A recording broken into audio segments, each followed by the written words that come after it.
Detecting bow of an astronautical sol transcove vessel nearby. Vessel name Mercury 2. Inoperative.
I'm alive. Stefanos saved me. The Mercury attempted an emergency takeoff and everything seemed fine. I was helping the bridge crew with the emergency takeoff since the crew is, well, was short-handed because of everything. I heard the sound of metal tearing and for a split second, everything was tinged bright green and unbearably hot. Then I saw daylight and I was looking down at the ocean and ice. The strongest wind I've ever felt roared in my ears, ripping through the ship. People went flying out the side of the Mercury, so much screaming and chaos. I was lucky. I had just clipped into my seat anchor.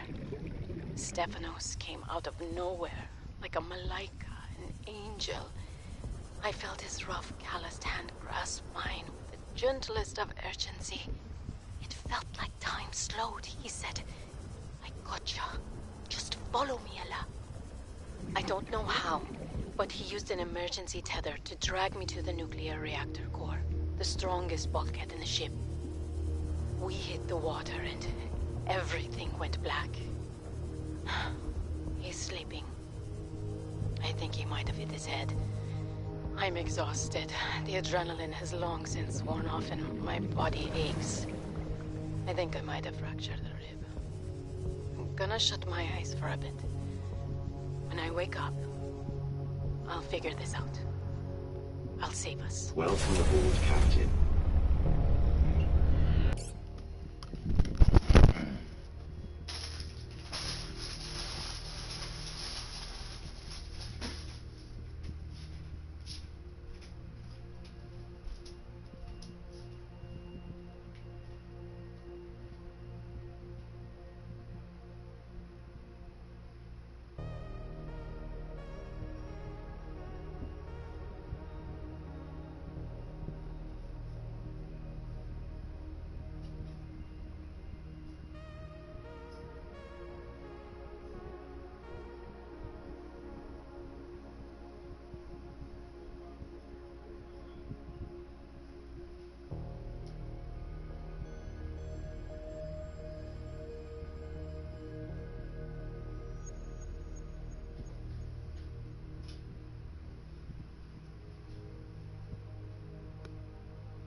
Barbara Bacon, please report to the office.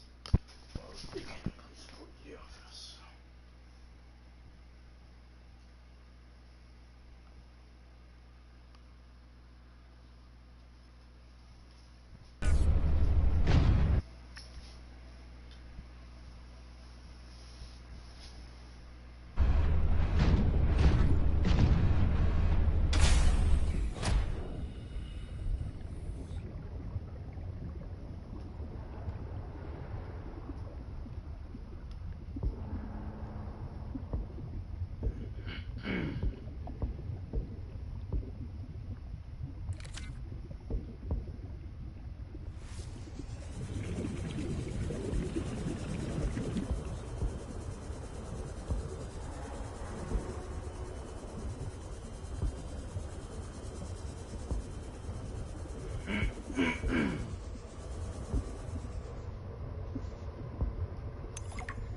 O'Brien's felt this all went sideways. How could I have known that so much would go wrong? I failed my crew. No, I don't fail. I didn't get into this position by being a failure. It's this desolate land. Frigid. Cursed. Between these tunneling creatures and a strange sickness that a few of the crew are showing symptoms of, we have to leave at first light tomorrow. We are prepping for a rapid takeoff. We can't take chances with the vibrations drawing the tunnelers, so we're skipping the systems check. Risky, but I have faith in myself and the crew of the Mercury. Landing this thing was practically a miracle, though. But we have to get out of here. Maybe the weapon is to keep people away, but if we leave, it'll let us go. I have to leave the quarantined crew in the cave behind. We will be back for them, but we can't risk an unknown infection spreading through the Mercury. We're packing survival kits for them, but there's only enough surplus for about 2 weeks. I'm telling them that we will come back. But I don't think I can land here safely twice. I hate this. But I have to leave them behind. I can't risk the entirety of the Mercury.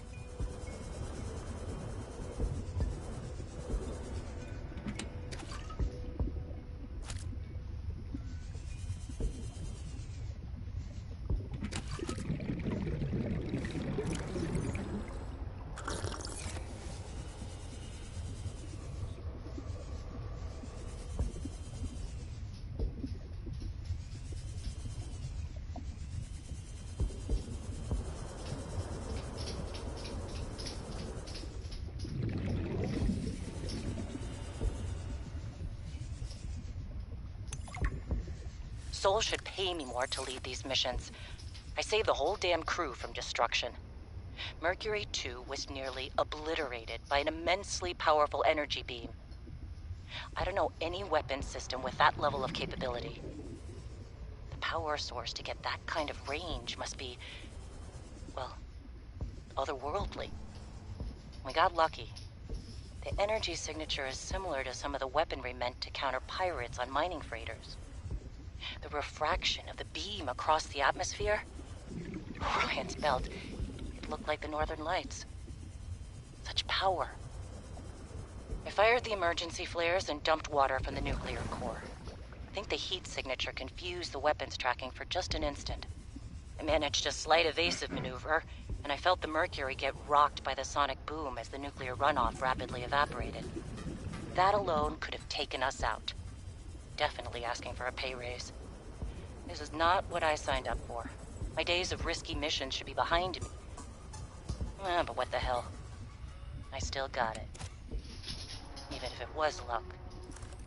Hopefully, whatever didn't want us on the planet doesn't mind when we leave.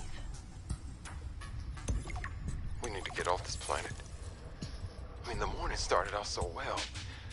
I took a team of 6 out to find the structures from the planetary scans, and we were all in high spirits. I mean, who wouldn't be? These structures would be clues to another sentient race. It was highly unlikely that another colony would be out this far. We were gonna be in the frickin' history books. Everything was going okay. We were a few miles from the ship when our radios picked up an actual signal. It sounded like an SOS. We got overly excited naturally and decided to enter the water to follow it. That decision cost 3 lives. I mean, half my team. They got ripped to shreds by something. They died screaming, alone in the cold, dark waters. I'm not going back in that godforsaken ocean again. I refuse. Some of the animals on this planet, they look sick too. Weird pustules on the skin, oddly sluggish. I think we should leave. But Diana said we should stay. She thinks the biopatent payoffs will be worth it, but those families will never see their loved ones again. They don't care about no payoffs. We can't return the bodies. I don't care about the accolades or the history books. I just want to see Layla and the kids. Man. I miss the smell of my wife's hair. The kids tackling me at the door again. That's all I want. To get out of here alive. Please.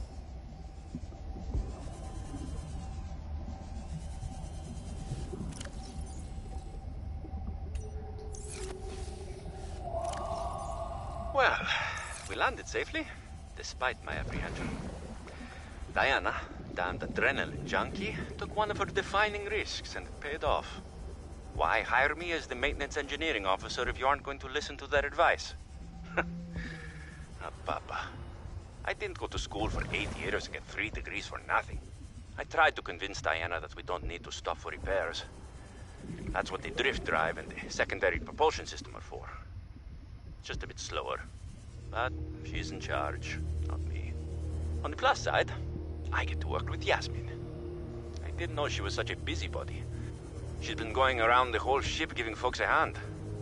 I think she was getting on Diana's nerves, so she assigned Yasmin to me. She's helping me inspect and repair the thruster systems. I thought I was the most mechanically inclined person on the ship, but I think she has me beat. She can definitely teach me a thing or two, as long as I don't get too distracted by her smile. She's got the best smile.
Entering ecological dead zone. The prospect for survival is fast approaching 0.